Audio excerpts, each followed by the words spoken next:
Selamat datang kembali sahabat Robinstat. Hari ini kita akan membahas tentang regresi binary logistik pada data cross section. Sebelum lebih lanjut, sahabat-sahabat dapat like, komen, dan subscribe untuk video ini sehingga teman-teman sekalian dapat terus mendapatkan update terkait dengan video-video terkait dengan metode-metode statistik selanjutnya. Baiklah, kita akan membahas tentang regresi binary logistik pada data cross section. Nah, ketika kita meneliti pemodelan sebab akibat, variabel dependennya berupa data kategorik, dan data kategoriknya itu memiliki dua kriteria, baik dia datanya berupa data nominal, ya tidak bisa kita membandingkan siapa yang lebih besar atau lebih kecil, maupun yang berbentuk ordinal, maka yang tepat kita gunakan adalah regresi binary. Di dalam regresi binary sendiri ada berbagai metode yang digunakan di dalam model-model GLM seperti yang telah dibahas pada analisis regresi yang di video sebelumnya. Ada dalam metode ini dimasukkan ke dalam generalized linear model karena dia tidak berdasarkan asumsi normal. Nah, nanti bisa sahabat baca lebih lanjut di buku Agresti tentang bagaimana pemodelan ini dilakukan. Nah, dalam regresi binary logistik yang perlu diperhatikan adalah komposisi antar variabel dependennya. Nah, jika dia tidak seimbang, misalkan dia proporsi antara satu kategori yang satu dengan yang lainnya itu berbeda jauh atau disebut dengan metode kasusnya imbalance, maka nanti pada pemodelan ini akan terjadi namanya sensitivity dari suatu pemodelan yang tidak bagus walaupun nanti akurasinya bagus, karena pada kategori-kategori yang minoritas dia akan tertimpa atau tertutupi oleh yang mayoritas seperti itu. Nah, untuk mengatasi itu ada berbagai metode yang digunakan. Bisa kita resampling datanya dengan metode balance data, dengan metode rows, namanya di paket di R tapi di stata belum digunakan. Kemudian atau metode-metode lainnya, yaitu misalkan metode quasi binary logistik ataupun skew binary logistik. Nanti ada di dalam metode-metode stata. Nah, sebagai contoh kasus kita akan membahas bagaimana pengaruh keadaan bayi lahir kembar dan jarak antar kelahiran. Di sini jarak antar kelahiran merupakan data kategorik, ya.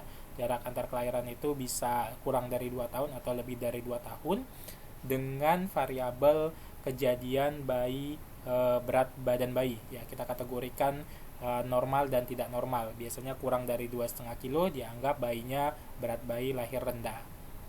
Nah, di dalam regresi logistik ini ada beberapa asumsi yang harus dipenuhi. Yang pertama adalah asumsi kesesuaian model, disebut dengan uji Hosmer nanti. Kemudian ada uji ketepatan model, seberapa besar model kita mampu nanti memprediksi. Berbeda dengan regresi linear Gaussian yang telah kita bahas, itu dia memprediksi nilai, sedangkan ini memprediksi klasifikasi. Di sini tidak ada asumsi klasik.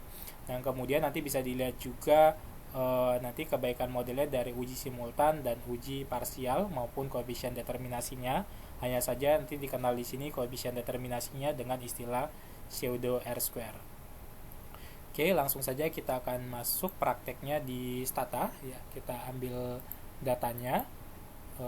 Di sini datanya data uji binary logistik. Nah, kita bisa lihat datanya di sini. Kita ketik edit, ya. Sini ada semuanya datanya, data yang kategorik, ya. Statusnya ada yang berat bayi normal ataupun yang lahir rendah. Kemudian kelahirannya ada yang kembar dan tidak kembar. Jarak kelahiran ada lebih dari 2 tahun dan kurang dari 2 tahun. Nah, cara meregresikannya kita tinggal klik statistik di sini. Kemudian kita pilih binary outcome. Nah, di sini ada berbagai macam. Nah, salah satunya adalah regresi binary. Nah, regresi binary nanti ada link functionnya. Yang umum digunakan itu ada 3 hal. Yang pertama adalah logistik. Nah, ini berbasis distribusi logistik.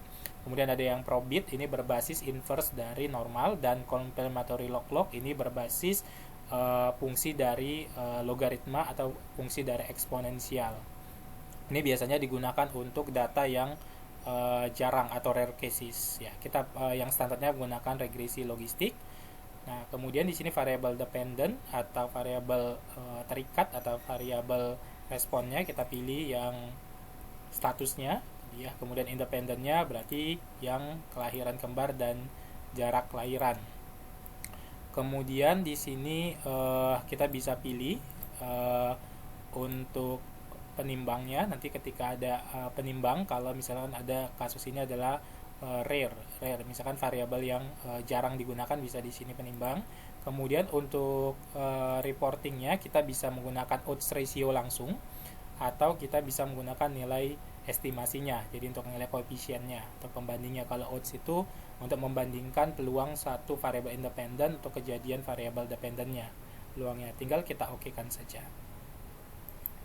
Oke, di sini kita tunggu. Nah, ini ketika kita menggunakan koefisien ya. Jadi dari sintaks ini kita bisa mengganti menggunakan odds-nya. Jadi yang tadi sama saja di binary, kemudian yang logistik kita ganti di reportingnya menjadi odds ya. Kalau di software lain biasanya langsung di sampingnya nilai odds-nya gitu ya.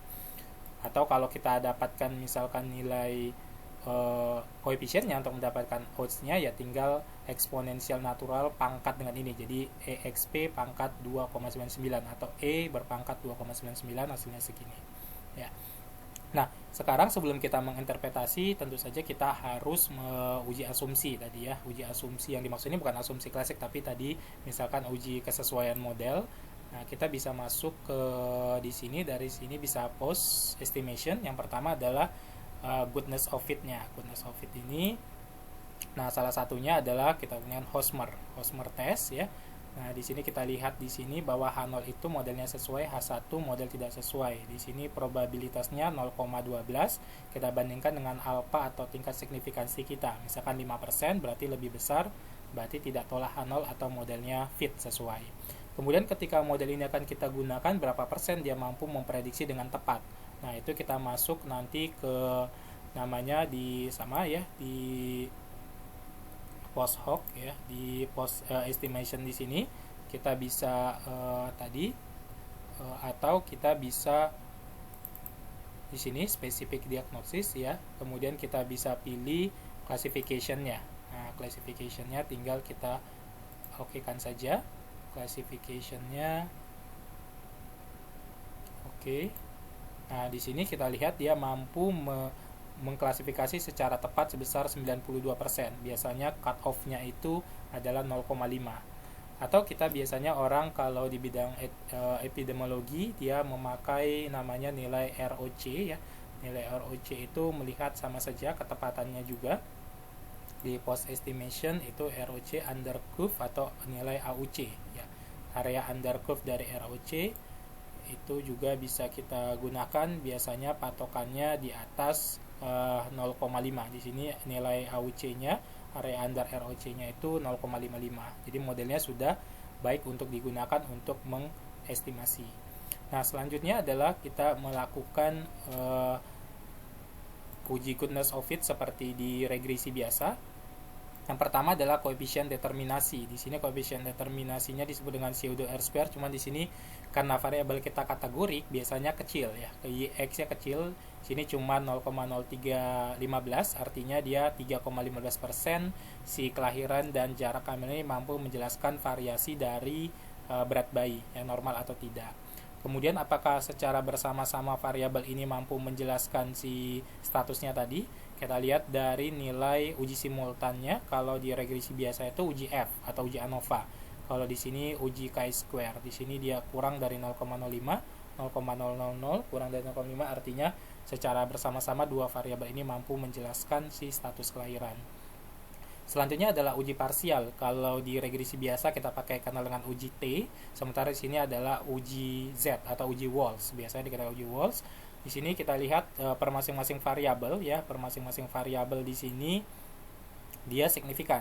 Dua-duanya kurang dari 0,05. Kalau kita lihat koefisiennya positif, berarti yang kategori 1 itu peluangnya lebih besar untuk bayinya lahir rendah ya. Nah, sekarang kalau kita mau dari koefisien dia positif, kemudian berapa besar rasionya, kita lihat dari odds ratio, misalkan kelahiran bayi kembar. Nah, ini nilainya adalah 19,9, artinya seorang yang lahirnya bayi kembar, maka peluang dia untuk statusnya berat bayi lahir rendah itu 19 kali dibanding dengan yang tidak lahir kembar. Sementara yang jarak kelahiran di sini odds-nya 1,22. Ya, artinya bahwa ketika jarak kelahirannya fokus kita tadi 1 kurang dari 2 tahun, maka peluang dia BBRR, berat bayi lahir rendah itu 1,2 kali daripada yang dia lahirnya lebih dari jarak layarnya lebih dari 2 tahun.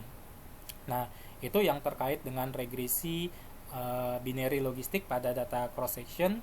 Mungkin untuk video kali ini saya cukupkan. Terima kasih atas perhatiannya. Sampai ketemu untuk video-video selanjutnya. Terima kasih.